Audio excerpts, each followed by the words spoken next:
Ang size nito mga paps, NS40. Ganito kalaki yung kinakabit sa mga Toyota Wigo, sa mga Kia Picanto, usually sa mga maliliit na sasakyan. Ang brand nito Yokohama Super Premium. Tapos full calcium maintenance free.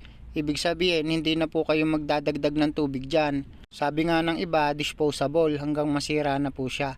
Maganda to mga paps, budget meal lang. Hindi ganun kamahal mga paps, hindi kagaya ng mga branded, medyo mas mahal siya. Tapos yung warranty nito mas matagal din, 18 months plus 2. Ibig sabihin 20 months mga paps. Halos 2 taon din yung warranty, di ba? Ayan mga paps, na-share ko lang po sa inyo. Tapos testingin natin yung battery na to gamit tayo ng battery analyzer. Siya nga pala, itong poste niya, merong extension para dun sa mga kabitan na mas malaki, pwede nyong ilagay yung extension na yan. Ito spec ng battery mga paps, ayan o. Makita nyo dyan yung CCA. Pero tingnan natin yung CCA niya gamit yung battery analyzer ko para nang sa ganun makita natin actual CCA niya. Mataas kasi actual CCA nito compare dun sa nakalagay sa spec niya sa kahon. Ito mga paps, ang voltage niya 12.5. Ayan, tataas pa naman yan kapag nagkarga na sa alternator ng sasakyan nyo. Halimbawa umandar na po. Ito, punta lang tayo sa JIS. Tapos hanapin natin dito yung 48B20. Ayan kasi nakalagay na kumbaga yung battery type nya. Hanapin natin mga paps. Ayan. Okay, hanapin lang natin.